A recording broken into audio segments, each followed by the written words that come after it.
I should start by saying that I've gotten a few WAVLINK, I'm not sure how, I'm guessing it's WAVLINK, but I've gotten a few of their products on here before. I've been really impressed with them.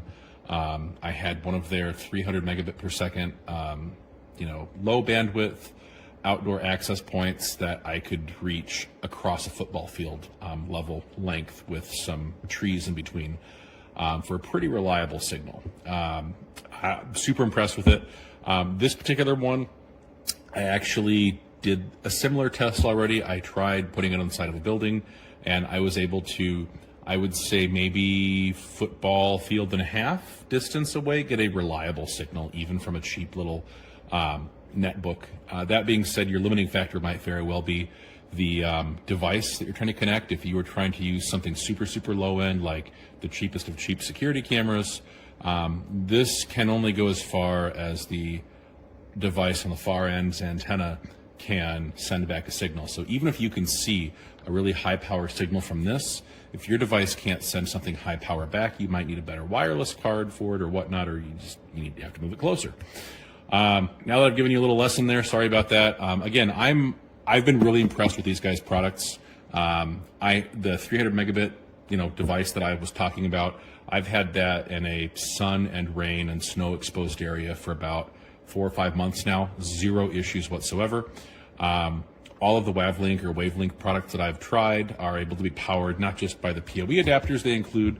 I actually have not used this, to be honest. I powered this off of an HP Aruba switch, and it powered up just fine.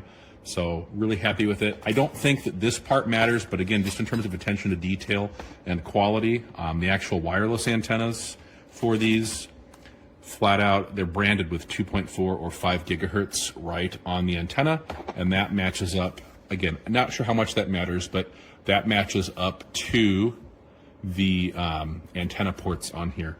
The ports on here have a pretty supple but rigid feeling at the same time, plastic, almost like a nitrile ring. Just overall, I am really impressed at the quality of these devices. Everything I've tried by WaveLink. I hope to see these guys grow and become a more household name in networking. Right down to just the strain relief connector for this thing that you put in here. I mean, that's a pretty decent quality silicone gasket. Seals in there for your Ethernet. But again, PoE, they even give you kind of a dinky but cute little injector if you don't already have something that you're doing on your own. These zip ties are very clearly a Teflon zip tie, so super high quality, nothing that's going to break or snap if you do use these in the winter. Just everything about this. The only thing that's not super high quality is this Ethernet cable and this adapter itself. Not that these have to be. Again, if you're using something like this, you're probably going to do PoE from a router anyway. I know I sound like a broken record, but again, the quality of this thing is excellent. The speeds are excellent. The distance is excellent. Gosh, what else? Oh, I mean, they even give you a little tiny wrench here to tighten this down to really make sure you get a waterproof, weatherproof seal on this.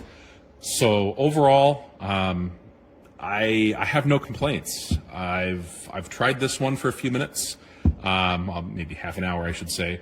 I'm really impressed with the distance, really impressed with the speeds. Limiting factor is definitely going to be the far end device, not this. The firmware in these things is excellent.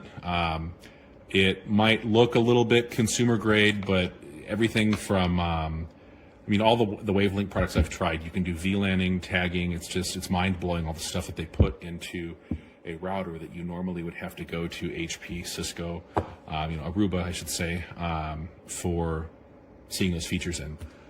Super impressed, blown away at how inexpensive this stuff is, and I'm already really happy with these guys. So hopefully you'll try this, and hopefully you'll be happy with it too.